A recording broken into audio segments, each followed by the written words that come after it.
ഈ മുഖസ്തുതിക്കാരുടെയും സ്തുതിപാഠകന്മാരുടെയും നടുവിൽ ഒരു ചക്രവർത്തിയെ പോലെ അങ്ങ് അഭിരമിച്ച് തന്റെ മുമ്പിൽ നടക്കുന്നതൊന്നും തന്നെ കാണാൻ പറ്റാത്ത തരത്തിൽ അന്ധനായി മാറിയിരിക്കുകയാണ് പിണറായി വിജയൻ. സത്യമാണെങ്കിലും എനിക്ക് അംഗീകരിച്ചു കൊടുക്കാൻ പറ്റുമോ? CPM-ന്റെ സംസ്ഥാന സെക്രട്ടറി എതിരാളികളോടാണ് പറഞ്ഞതെന്ന് ഞാൻ കൃത്യമായിട്ട് പറഞ്ഞു.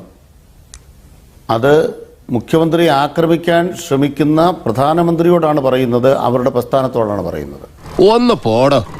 നിങ്ങൾ ഒരാളെ വേട്ടയാടുമ്പോൾ വേട്ടയാടുന്നവർക്കെതിരായി പാർട്ടി നടത്തുന്ന പ്രതിരോധത്തിൽ ഉയർന്നു വരുന്ന കാര്യങ്ങൾ പ്രത്യേകമായി പരിശോധിക്കുന്നുണ്ടാവില്ല. ശരി, ആ പ്രതിരോധം പോലും ഒരു ലിമിറ്റിനകത്ത് നിൽക്കണ്ടേ? യുദ്ധത്തിലാണ്. അതൊരു വ്യക്തിപൂജയായി മാറാൻ പാടില്ലല്ലോ. വേഷം കെട്ട് എന്റെ അടുത്ത് വേണ്ടാട്ടോ. ഇപ്പൊ ന്യൂസ് മേക്കർ അവാർഡ് വെച്ചു മനോരമ. എന്നിട്ട് ആ ന്യൂസ് മേക്കർ അവാർഡ് ബഹുമാനപ്പെട്ട പിണറായിക്ക് കൊടുത്തുകൊണ്ട് ബഹുമാനപ്പെട്ട നിഷ മുഖ്യമന്ത്രി അന്ന് വാഴ്ത്തിയത് ഞാൻ എന്റെ മനസ്സിനകത്ത് കുളിർമയോടുകൂടി ഇന്ന് വീണ്ടും കേൾക്കുകയുണ്ടായി. കുറ്റബോധം എന്നെ വേട്ടയാടുന്നു പ്രഭാകരൻ. പക്ഷെ പാർട്ടിക്കകത്ത് ഒരാളെ മാത്രം ഇങ്ങനെ പാർട്ടി നേതാക്കൾ ദൈവതുല്യമായും ദൈവത്തിന്റെ വരദാനമായും സൂര്യനോടൊപ്പം ഒളിച്ചോണ്ട് പോകുമ്പോൾ അതിനകത്തൊരു പ്രശ്നവും തോന്നുന്നില്ല എന്നുള്ളടത്തൊരു പ്രശ്നമില്ലേ? അതൊരു പോരായ്മ തന്നെയാണ്. മുഖ്യമന്ത്രി സഖാവ് പിണറായി വിജയനെ ദൈവത്തിന്റെ വരദാനമായി ഒരു അഭിവന്ദനായ തിരുമേനി പറയുന്നു. അഭിവന്ദനായ തിരുമേനിയാണ് ഇത് ദൈവത്തിന്റെ വരദാനമാണ് പിണറായി എന്ന് പറയുന്നത്. അത് തിരുമേനിയെ കോട്ട് ചെയ്തുകൊണ്ടാണോ പറഞ്ഞത്? എനിക്കറിയില്ല. കോട്ടയം മൈതാനത്ത് പണ്ട് പോപ്പ് വന്നപ്പോ പിന്നീട് അതിനെ പോപ്പ് മൈതാനം എന്ന് പറഞ്ഞു. ഇപ്പൊ പിണറായി വിജയന്റെ പാദസ്പർശമേറ്റ കോട്ടയം മൈതാനം ഇനി ജനസദസ് മൈതാനം അല്ലെങ്കിൽ നവകേരള സദസ് മൈതാനം എന്ന് ഇനി അങ്ങോട്ട് അറിയപ്പെടാൻ വേണ്ടി പ്രത്യാശിക്കുന്നു എന്നൊക്കെ പറഞ്ഞ് അദ്ദേഹം ഘോരഘോരം പ്രകീർത്തിച്ചു പോകുന്നുണ്ട്. ഇവരെയൊക്കെ തിരുത്തേണ്ട, ഇനി താങ്കൾ പറഞ്ഞ അമിതാവേശം ഉണ്ടാകുന്നുണ്ടെങ്കിൽ തിരുത്തേണ്ട പാർട്ടി സെക്രട്ടറി പറയുന്നു അത് രാഷ്ട്രീയ എതിരാളികളോടാണെന്ന് താങ്കൾ വിശദീകരിക്കുന്നത്. പക്ഷെ പാർട്ടി സെക്രട്ടറി സൂര്യനോടൊക്കെയാണ് ഉപയോഗിക്കുന്നത്. ഇത് കുറച്ച് ഓവറായി തോന്നുന്നില്ല എന്നല്ല. അങ്ങനെ നീ പറയരുത്, ചില മര്യാദകളൊക്കെ ഉണ്ട്. കേരള രാഷ്ട്രീയത്തിന് ഒരിക്കലും പരിചയമില്ലാത്ത ഒരു രാഷ്ട്രീയ ജന്മിയായി സ്വയം അവരോധിതനായിരിക്കുകയാണ് പിണറായി വിജയൻ. തനിക്ക് ചുറ്റും കൂടുന്നവർ വിമർശനത്തിനെ ഒരു കാരണവശാലും അംഗീകരിക്കാത്ത പിണറായി വിജയൻ സ്തുതിപാഠകർക്ക് മാത്രമായ ഒരു കിച്ചൺ ക്യാബിനറ്റ് ആക്കി CPM പോലൊരു തൊഴിലാളി പാർട്ടിയെ മാറ്റിമറിച്ചിരിക്കുന്നു എന്നുള്ളതാണ് പ്രധാനം. നീ നന്നായ നിന്റെ വീട് നന്നായി, നിന്റെ വീട് നന്നായ നാട് നന്നായി.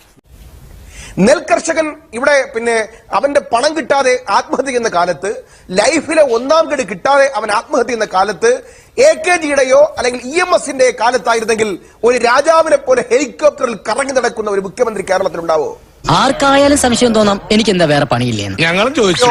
പള്ളിയല്ല പണിയണം പള്ളിക്കൂടം 1000 എന്ന പാട്ടെഴുതിയ കമ്മ്യൂണിസ്റ്റുകാരൻ ഏതെങ്കിലും ഒരു കമ്മ്യൂണിസ്റ്റ് മുഖ്യമന്ത്രി 10 ചുവട് നടക്കുന്നതിന് പകരം അദ്ദേഹത്തിന്റെ രഥം കയറാൻ സ്കൂൾ മതിൽ പൊളിക്കുന്ന ഒരു കമ്മ്യൂണിസ്റ്റ് മുഖ്യമന്ത്രി കേരളത്തിൽ കാണാൻ പറ്റുമോ? ഒരു കയ്യബദ്ധം നാറ്റിക്കരുത്. കേരളത്തിന്റെ പൊതുഖജനാവിലെ പണം ഉപയോഗിച്ചുകൊണ്ട് സ്വയം അവരോധിത രാജാവും ചക്രവർത്തിയുമായി മാറുന്നു. അയാള് വെറും വെകിളിവാസു.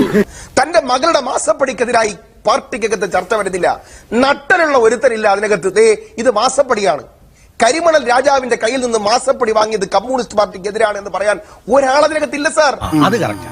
മല്ലികാർജുൻ ഖാർഗെ എന്നാൾ പറഞ്ഞത് ക്യാ മോഡി കാ ബാപ് കാ ജയദാദ് എന്നല്ലേ ചോദിച്ചു.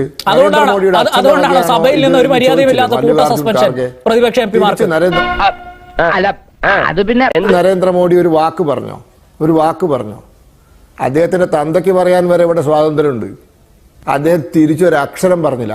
പേടിച്ചിട്ടാ പണ്ട് എനിക്ക് അങ്ങനെയാ. മല്ലികാർജുൻ ഖാർഗെയുടെ പ്രസംഗം നിങ്ങളുടെ അച്ഛന്റെ വകയാണോ, ഇതെന്താ മോഡിയുടെ അച്ഛന്റെ വകയാണോ എന്നാ ചോദിച്ചത്.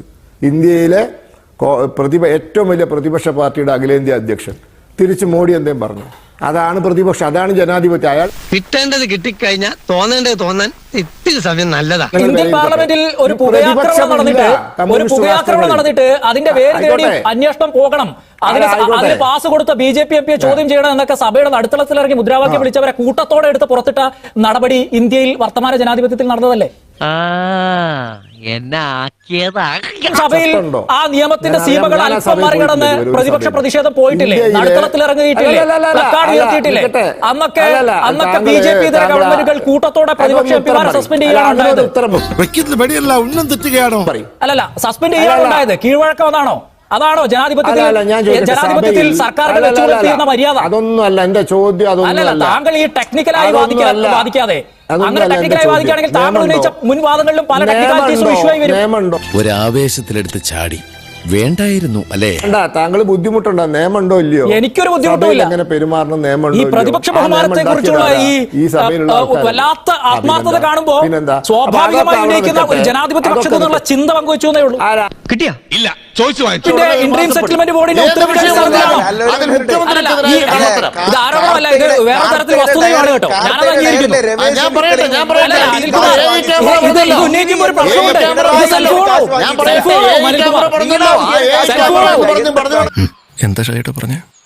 ഒന്നും മനസ്സിലായില്ല, പക്ഷെ കാണിക്കണ്ട. ആ നിങ്ങൾ ലിസ്റ്റിൽ പറഞ്ഞല്ലോ, ഏറ്റവും കൂടുതൽ പണം ഒരു വാങ്ങിയത് കേസ് പി വി ആണ്. പിണറായി വിജയൻ ഞങ്ങൾ സെൽഫ് ഫോളോ അടിക്കുകയാണോ ശ്രീ ഞങ്ങൾ അനിൽകുമാർ? വേറൊരു കേസ് കൊടുക്കാൻ പോകുന്നു. സാർ, ആരാണ് സാർ ഫോണിൽ കേസ് PV? കൊടുക്കാൻ PV പോകുന്നു. ആരാണ് സാർ? പിണറായി കൊടുത്തിട്ട് വിജയനല്ലേ പോയല്ലോ PV? നിങ്ങളുടെ നേതാവ്. ബോംബുണ്ടെടുക്കട്ടെ. ഒന്നുകൊണ്ട് നിൽക്കും തോന്നില്ല.